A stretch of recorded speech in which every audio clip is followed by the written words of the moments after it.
everyone, welcome to today's lecture. In this lecture, we are going to discuss about what is XP, what are the core values and principles of extreme programming, XP practices, life cycle in extreme programming, and tools for extreme programming. So let's begin. So what is extreme programming? As we have discussed previous lectures, that Agile was a philosophy, right? Agile को हमने एक philosophy बताया गया था कि agile क्या है, एक फिलॉसफी है, मतलब कि एक माइंडसेट है या फिर कुछ स्पेसिफिक मेथड्स हैं, और इन मेथड्स को अप्रोच करने के लिए we are having a lot of testing methods which are known as its frameworks. ठीक है, जैसे कि हमने एक एग्जांपल भी डिस्कस किया था कि अजाइल एक लाइफस्टाइल है। ठीक है, और उस हेल्दी लाइफस्टाइल को अचीव करने के लिए हम क्या करेंगे, हम अच्छी डाइट फॉलो कर सकते हैं। तो those were the methods to which we can implement to achieve that philosophy or achieve that thing। ठीक है, तो वो था फ्रेमवर्क। तो extreme programming is also a framework of agile. ठीक है, जिसके अपने कोर वैल्यूज, कोर प्रिंसिपल्स और कोर प्रैक्टिसेस होती हैं जो परफॉर्म की जाती हैं। अब इस फ्रेमवर्क में है क्या basically, that this framework basically focuses on development process to make it more flexible as well as adaptable to changes. अब इसमें क्या है ना, हमारी सारी की सारी अप्रोच कस्टमर के ऊपर फोकस रखती है। ठीक है, इस फ्रेमवर्क में मींस मेनली हमारा सारा जो फोकस है that is on customer. And ये तभी आया था जब अगर हमारा जो कस्टमर है वो हमारे एग्जिस्टिंग सिस्टम से सेटिस्फाइड ही नहीं है। Suppose we are having some existing system और उससे जो मेरा कस्टमर है दैट इज नॉट सेटिस्फाइड। ठीक है, तो हमारी एक्सट्रीम प्रोग्रामिंग को यूज किया है कि अगर कस्टमर के पास अपने कुछ फ्लेक्सिबल फ्लेक्सिबल फीडबैक है, उसे अडेप्ट करना पड़ेगा। ठीक है, जल्द से जल्द, और उस हमारे सिस्टम जो है उसमें चेंजेस एक्सेप्टेबल होने चाहिए जो भी हम करना चाहते हैं according to the recent demand. ठीक है, तो इसीलिए हम बोल रहे हैं कि इस फ्रेमवर्क में इनकरेज करा जाता है फीडबैक को, टीम वर्क को और सिंपल डिजाइन्स को, ताकि वो कस्टमर फ्रेंडली हो सके। ठीक है, now let's see the main core values of extreme programming.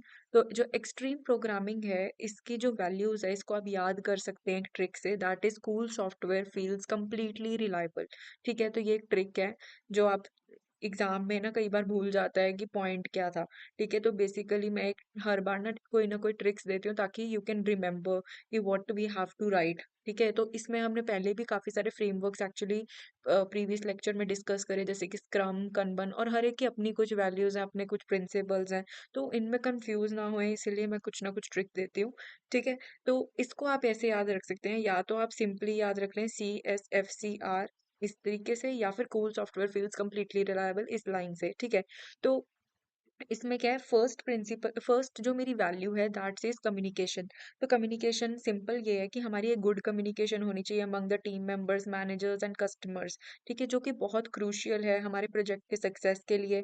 ठीक है, अब कोई भी प्रॉब्लम अगर आ जाती है कम्युनिकेशन में, जैसे कि अगर डेवलपर अपनी कोई क्रिटिकल अपडेट शेयर नहीं करे, मिसअंडरस्टैंड होगी कस्टमर रिक्वायरमेंट, तो कम्युनिकेशन यहाँ पे बहुत मेजर रोल प्ले करता है ताकि ये सारी चीजें अवॉइड की जा सके। ठीक है, कि कुछ ब्रेक डाउन ना आ जाए। और जो ये हमारा जो एक्सट्रीम प्रोग्रामिंग है फेस टू फेस डिस्कशंस को सपोर्ट करता है। ठीक है, रेगुलर फीडबैक को और पेयर पेयर प्रोग्रामिंग को, जहाँ पे टू डेवलपर्स जो है एक साथ वर्क करते हैं, that is known as pair programming, ताकि इम्प्रूव हो सके हमारी कम्युनिकेशन। ठीक है, उसके बाद आता है हमारे पास सिंप्लिसिटी। सिंप्लिसिटी का क्या मतलब है कि हमें सिंपल सोल्यूशन देना है for a given current problem instead of over complicating. ठीक है, तो हमें किसी चीज को ओवर कॉम्प्लिकेट नहीं करना, सिंपल सोल्यूशन देना है। ठीक है, उसके बाद आता है फीडबैक। ठीक है, तो फीडबैक का बेसिकली मतलब क्या है कि डिलीवर करना according to the feedback of the customers. ठीक है, कि अब हमारे पास जो कस्टमर है वो हमारे करंट डिजाइन से ऑफ कोर्स सेटिस्फाई नहीं है। ठीक है, इसीलिए वो हमें कुछ ना कुछ फीडबैक देगा, तो उस फीडबैक को हमारा सिस्टम जो है एक्सेप्ट करना चाहिए, अडेप्टेबल होना चाहिए चेंजेस के लिए। ठीक है, देन वी आर हैविंग करेज, कि जो हमारा फोकस है ऑन द करेंट टास्क वो होना चाहिए without fear of future problems. हमें ये नहीं सोचना कि कोई बड़ी प्रॉब्लम ना आ जाए हमारे सिस्टम के अंदर अगर मैं ये चेंज को अडेप्ट करूंगी। तो without taking the risk of future problems we have to focus on the current task, whatever the demand is coming we have to focus on that. Then we are having respect. कि हमारे पास जो team value बढ़ेगी वो तभी होगी जब हमारे पास एक म्यूचुअल रिस्पेक्ट होगी for each team developer, for each product owner and the customer. ठीक है, तो सबके लिए एक म्यूचुअल रिस्पेक्ट होनी बहुत जरूरी है। So these were the core values of the XP. ठीक है, now let's discuss the further principles. ठीक है, तो एक्सपी के जो प्रिंसिपल्स हैं इसके लिए भी मैं एक ट्रिक लेके आई हूँ। ठीक है, सो इसको आप रिमेम्बराइज कर सकते हैं फास्ट आईक्यू से। ठीक है, तो फास्ट आईक्यू, इसमें क्या मतलब है फास्ट आईक्यू का? F stands for feedback, A stands for assume simplicity, S stands for small changes, T stands for trust change, I stands for improve work and Q stands for quick steps. ठीक है, feedback मैंने जैसे कि पहले discuss किया हुआ है already, I am not gonna repeat. तो फीडबैक कि हम कस्टमर से फीडबैक ले रहे हैं, रैपिड फीडबैक होना चाहिए। So this was the first principle. उसके बाद एज्यूम सिंप्लिसिटी। एज्यूम सिंप्लिसिटी का बेसिकली वही मतलब है कि हमारा जो डिज़ाइन है दैट शुड बी सिंपल। ठीक है, it should be easily understandable by both the ends, या हमारे कस्टमर से भी वो उसको समझना ज़रूरी है, हमारी डेवलपर टीम के लिए भी उतना ही सिंपल होना चाहिए उसको समझना, डिज़ाइन को समझना। Okay, then we are having small changes, कि अगर हमारे सिस्टम के अंदर कुछ स्मॉल चेंजेस आ रहे हैं, इंक्रीमेंटल चेंजेस हों, ठीक है, और स्मॉल चेंजेस अडेप्टेबल हों। ठीक है, then we are having trust change, कि कोई भी जो चेंज आया है वो ट्रस्टेबल होना चाहिए, ऐसा नहीं है कि वो चेंज हम लेकर ही नहीं आ पाए अपने सिस्टम में। ठीक है, then we are having improve work. So improve work का बेसिकली सिंपल मीनिंग है कि हमें क्वालिटी ऑफ वर्क देनी है। ऐसा नहीं है कि हमारा जो वर्क है हम कुछ भी ऐसा दे दिया जो सेटिस्फाई ही नहीं कर पाया कस्टमर को, ऑफ कोर्स फिर उस चेंज का मतलब ही क्या हुआ। ठीक है, तो हमारे को अपनी क्वालिटी को इम्प्रूव करना है हर चेंज के अंदर। ठीक है, then we are having quick steps, कि हमारे जो ऐसा नहीं है कि एक चेंज को अगर मैं अडेप्टेबल कर रही हूँ तो उसमें बहुत ज़्यादा टाइम लग गया, तो ऑफ कोर्स हमारा जो कस्टमर है वो सैटिस्फाइड नहीं रहेगा। अब मैं एक सिंपल सी बात लेती हूँ, जैसे कि इंस्टाग्राम का अगर मैं एग्जांपल लेकर चलूँ, तो इंस्टाग्राम में पहले रील्स का फीचर नहीं था। ठीक है, तो रील्स बाद में इन्वेंट हुई हैं। ठीक है, और वो भी ऑफ कोर्स पहले टिकटॉक बहुत ज़्यादा डिमांड में आया, उसके बाद इंस्टाग्राम ने अपना एक नया फीचर उसमें ऐड कर दिया। तो ऐसे ही with the changing environment, with the changing demands, हम अपनी एप्लीकेशन के अंदर कुछ ना कुछ ऐड ऑन करते जा रहे हैं ताकि हमारा कस्टमर उससे फ्रेंडली हो सके। So these were the principles. Now we are having the roles. ठीक है, तो जैसे हमने स्क्रम में भी कुछ रोल्स डिस्कस करे थे, ठीक है, तो वैसे ही हमारे पास एक्सपी में भी रोल्स होते हैं। These are developer, customer, manager and coach. ठीक है, तो इसमें 4 रोल्स हैं बेसिकली। तो डेवलपर जो राइट कर रहे हैं कोड को, डिबगिंग कर रहे हैं बेसिकली उसकी। ठीक है, अगर कोई भी एरर आ गया। Then we are having customer. Customer means end user, जो हमें डिसाइड कर रहा है what the software should do and set the priorities. Then we are having manager, ठीक है, जो ट्रैक प्रोग्रेस कर रहा है and keeps them organized. And then we are having coach, जो गाइड कर रहा है टीम को on XP practices and ensure the smooth collaboration. ठीक है, अब हम आगे एक्सपी प्रैक्टिसेस का एक बेसिकली बहुत इंपॉर्टेंट क्वेश्चन आता है, विच इज़ वेरी इंपॉर्टेंट, तो हम आगे वही डिस्कस करेंगे। तो हमारे पास जो एक्सपी प्रैक्टिसेस है इनको 4 बेसिक एरियाज के अंदर डिवाइड किया गया है: coding, testing, listening and designing. ठीक है, ये 4 एक्टिविटीज बेसिकली एक्सट्रीम प्रोग्रामिंग को फॉलो करती हैं, मतलब ये स्ट्रक्चर्ड ही इस वे में किया गया है। ठीक है, और इसमें हम टोटल 12 प्रैक्टिसेस को परफॉर्म करते हैं। अब ये 12 प्रैक्टिसेस ना थोड़ा देखने में खतरनाक लगेंगी, याद नहीं हो रहा है ये वो। ठीक है, तो लेकिन मैं बहुत ईजी वे से ट्राई करूंगी कि आपको समझ आए। So basically what we are having is कि हमारे पास ये 12 प्रैक्टिसेस परफॉर्म की जाती हैं इन एक्सट्रीम प्रोग्रामिंग। ठीक है, इसको देख के डरिए मत। तो इसका एक डायग्राम होगा, उससे मैं एक एक चीज आपको बहुत क्लियरली बताऊंगी। ओके, सो पहले हम डायग्राम ही देखते हैं। ठीक है, या so this is the diagram, पहले आप इसको समझ लीजिए, फिर मैं आपको हर एक पॉइंट बहुत इजीली समझाऊंगी। ठीक है, सो बेसिकली क्या है कि हमारे पास एक ऑन साइट कस्टमर है, ये रहा। ठीक है, ये प्लानिंग गेम करता है। Then we are having the short releases, उसके बाद एक्सेप्टेंस टेस्टिंग की जाएगी, उसके बाद एक्सेप्टेंस टेस्टिंग से वो जाएगा मेटाफोर के पास, यहाँ पर सिंपल डिजाइन की अप्रोच होगी, फिर रीफैक्टरिंग करी जाएगी, यूनिट टेस्टिंग करी जाएगी, पेयर प्रोग्रामिंग करी जाएगी। जो ये साइकिल, ये लूप चलता जाएगा। उसके बाद ये लूप किससे जॉइंट है? कंटिन्यूस इंटीग्रेशन से। उसके बाद नेक्स्ट आइटरेशन में जाना है कि कलेक्टिव ओनरशिप में जाना है, ये डिसीजन लिया जाता है। एंड देन कलेक्टिव ओनरशिप के बाद हम आते हैं कोडिंग स्टैंडर्ड्स के ऊपर, एंड 40 आवर्स वीक परफॉर्म किया जाता है, and then it again goes to metaphor. तो ये ना एक साइकिल है, पहले जस्ट एक ओवरव्यू दिया मैंने आपको इस साइकिल का। ठीक है, तो इसको समझते हैं साइकिल में हो क्या रहा है एक्चुअली। तो बेसिकली जो ये साइकिल है, ये 4 एरियाज़ में डिवाइड किया गया है। ठीक है? ये हैं वो 4 एरियाज़, ठीक है? तो the first area is rapid fine feedback. इसको आप ऐसे तरीके से याद रखें, इसमें आता है top means testing on site customer and pair programming करी जाती है इस एरिया के अंदर। ठीक है, ये एरिया बेसिकली हमारे फाइन फीडबैक के ऊपर फोकस रखता है। The second area is continuous process, कि जो भी मेरा प्रोसेस चल रहा है वो हमेशा कंटिन्यूअस हो। इसके अंदर भी 3 चीजें हैं, इसको आप याद रखिए, CRS, यानी कि continuous integration, refactoring and short releases. ठीक है, उसके बाद हमारे पास आता है शेयर्ड अंडरस्टैंडिंग।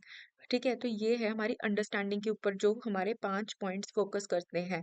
ठीक है, तो ये एक्चुअली जो एरियाज है ना, आपको ये याद रखना है कि इन पॉइंट्स के अंदर ये पर्टिकुलर एरिया आपने लिखना ही लिखना है। कि अगर मैं टेस्टिंग को एक्सप्लेन कर रही हूँ, ऑन साइट कस्टमर को एक्सप्लेन कर रही हूँ, पेयर प्रोग्रामिंग को एक्सप्लेन कर रही हूँ, तो मुझे ये मैं लिख सकती हूँ कि हाँ, मैं समझा सकती हूँ कि हाँ, ये 3 एरिया, मतलब ये 3 पॉइंट्स बेसिकली हमारे फीडबैक एरिया के ऊपर फोकस कर रहे हैं। ठीक है, similarly, the planning game, simple design, metaphor, collective ownership, and coding standards mainly focus on shared understanding. And then we are having 40-hour week. ठीक है, जो हमारा डेवलपर वेलफेयर के ऊपर फोकस करता है. So now let us discuss कि इसमें हो क्या रहा है. एक एक पॉइंट का मतलब समझेंगे अब. ठीक है, तो अब हम आते हैं हमारे फर्स्ट एरिया के ऊपर फोकस करते हुए, that is exploration phase and planning phase. Sorry. So first हम ये डिस्कस करते हैं कि हमारे पास हो क्या रहा है. हाँ, तो बेसिकली हमारे पास टेस्टिंग है, ऑन साइट कस्टमर है और पेयर प्रोग्रामिंग है। तो पहले हम इनका मतलब, टेस्टिंग मतलब हमें रेगुलर टेस्टिंग करनी है। ठीक है, ऑन साइट कस्टमर क्या कर रहा है कि हमारे को ऑन साइट डिमांड दे रहा है, हमारे को क्या चेंज अडेप्ट करना है। ठीक है, उसके बाद आती है पेयर प्रोग्रामिंग। पेयर प्रोग्रामिंग का मतलब कि अगर हमारे पास जो दो डेवलपर्स हैं वो मिलकर किसी एक अप्रोच के ऊपर काम कर रहे हैं, उस चीज को बोलते हैं पेयर प्रोग्रामिंग। ठीक है, तो ये इन तीनों पॉइंट्स का मेनली फोकस क्या है, फीडबैक के ऊपर, कि हमारा जो फीडबैक है वो फाइन होना चाहिए। Then continuous process, continuous process में क्या होता है हमारे पास, दैट हमारा जो प्रोसेस है दैट मस्ट बी कंटिन्यूअस। तो इसमें हमारे पास कंटिन्यूअस इंटीग्रेशन की जाती है, मतलब regular integration and testing of code changes throughout the day. ठीक है, उसके बाद आता है हमारे पास refactoring. So refactoring code to improve simplicity and maintainability without changing functionality. ठीक है, तो रीफैक्टरी बेसिकली आप इसको समझ लिए रीस्ट्रक्चरिंग। रीफैक्टरिंग का मेनली मतलब क्या होता है, रीस्ट्रक्चर करना हमारे कोड को। ठीक है, उसके बाद आते हैं short release. So short releases का मतलब क्या है कि हमारे को जो हमारे स्मॉल चेंजेस आ रहे हैं या फंक्शनल सिस्टम आ रहे हैं या शॉर्ट साइकिल्स जो हैं वो इजीली परफॉर्म होने चाहिए। ठीक है, हमारे पास जो भी चीज़ें आ रही हैं, कोई नया फीचर आ रहा है, उन्हें शॉर्ट टाइम में डिलीवर करना, बिजनेस रिक्वायरमेंट को समझना और वर्किंग सिस्टम हमेशा ट्रैक करके डिलीवर करना है। So these are the short releases, मतलब कि टाइम टू टाइम हमें डिलीवरी करनी है। Okay, then we are having shared understanding के अंदर जो हमारे 5 थिंग्स हैं, दीज आर द प्लानिंग, तो सबसे पहले हम प्लानिंग गेम को समझते हैं। तो प्लानिंग गेम का मतलब क्या है, defining the scope of the next release.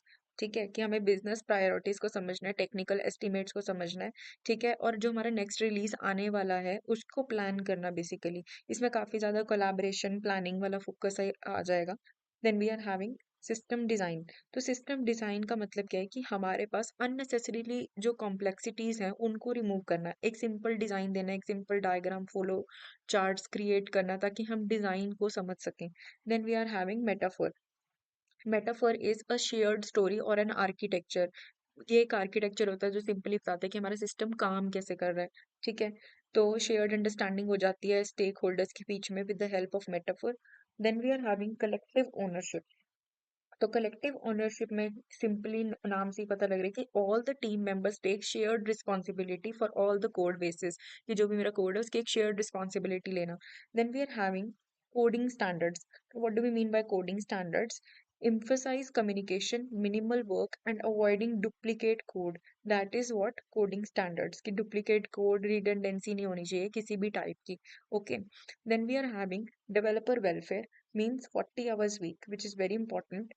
तो इसमें क्या है कि हमारे पास सस्टेनेबल वर्किंग आवर्स होने चाहिए फॉर प्रोडक्टिविटी एंड क्रिएटिविटी। ऐसा ना हो कि जो मेरा डेवलपर है वो बर्न आउट हो जाए, ठीक है। तो ज़्यादा स्ट्रेस नहीं देना किसी भी डेवलपर के ऊपर। ऑफ कोर्स हम भी एज अ डेवलपर कल को हम भी इंजीनियर्स ही बनेंगे, तो हमें भी 2 दिन की तो छुट्टी चाहिए ही है ना, सैटरडे संडे की। तो हमें अपने आप को बर्डन से बचाना है, ठीक है। तो 40 आवर वीक यही कहते हैं कि हमारा जो डेवलपर है उसे लिमिटेड काम करवाओ, ताकि वो अच्छे से चीज़ को परफॉर्म कर पाए। ये नहीं कि उसको स्ट्रेस में रख के जबरदस्ती काम करवाया जा रहा है। Okay, so this was all about the principles. Sorry, this was all about the practices. Now what is the life cycle in extreme programming. So यहाँ पर ना बेसिकली हमारे पास फेजेस आते हैं। इन फेजेस को आप डायरेक्टली रीड आउट करेंगे तो आपको समझ भी आ जाएगा। तो ये कई बार एग्जाम्स में पूछ लेते हैं। तो बेसिकली एक्सप्लोरेशन फेज आ जाता है, जो यूजर स्टोरीज के ऊपर बेसिकली फोकस करता है, प्रोजेक्ट स्कोप के ऊपर फोकस करता है। Then we are having planning phase. Planning phase मतलब कि प्लान को रिलीज करना है, ठीक है। टाइम फ्रेम्स होते हैं विच आर फाइनलाइज्ड, ठीक है। ब्रेक डाउन किया जाता है इसको स्मॉल टास्क के अंदर। Then we are having the iteration phase and production phase. Iteration phase क्या कहता है कि हमारे को आइट्रेट करना है साइकिल्स में, ठीक है। स्प्रिंट्स होते हैं बेसिकली 1 to 3 वीक्स की आइट्रेशन की जाती हैं। प्रोडक्शन फेज कि हमारा जो प्रोडक्ट है that is stable and meets the requirements, basically इसका यही फोकस है। Then we are having maintenance phase and death phase. तो जो मेरा मेंटेनेंस फेज है, supports and improves the software after delivery, ठीक है। And the death phase means conclude the project, means खत्म कर देना, अब ऑब्जेक्टिव दे देना एक प्रॉपर हमारे डेथ फेज में हमारे प्रोजेक्ट को ओवरव्यू के साथ, ठीक है। Then we are having tools. तो ये भी कई बार एग्जाम्स में इकट्ठे ही पूछ लेते हैं कि लाइफ साइकिल एंड टूल्स बता दीजिए एक्सपी के। तो टूल्स में क्या आता है, हमारे पास कोलैबोरेटिंग एंड कम्युनिकेशन टूल्स होते हैं कुछ, ठीक है। जिसमें हमारे टूल्स होते हैं Jira, Trello and Asana. Then we are having development tools, जिसमें आईडीईएस टूल्स होते हैं जो इंटीग्रेटेड डेवलपमेंट इन्वायरमेंट के ऊपर फोकस करते हैं। पेयर प्रोग्रामिंग टूल्स भी होते हैं जैसे कि विजुअल स्टूडियो, जो सबसे ज़्यादा कॉमनली यूज़ किया जाता है। Then we are having testing tools, ठीक है। टेस्टिंग में जैसे कि पाई टेस्ट यूज किया जाता है in Python, J unit for Java and mocha for Java script. तो ये कुछ टेस्टिंग टूल्स हैं जो यूज किए जाते हैं by the developers. Then we are having version control tools. Version means यहाँ पे जैसे आप अपने सबसे ज्यादा फेमस गिटहब है इसमें, ठीक है, जिसमें आप अपना सोर्स कोड मेंटेन करते हैं basically. These are the version tools for tracking and collaboration as well, ठीक है। Then we are having customer integration tools, ठीक है, जिसमें कस्टमर के ऊपर सारा फोकस किया जाएगा जैसे कि Adobe, Figma.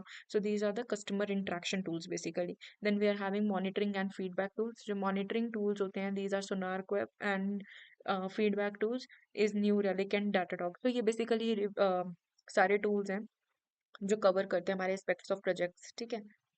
So thank you, that was all for this video. See you in the next video, bye.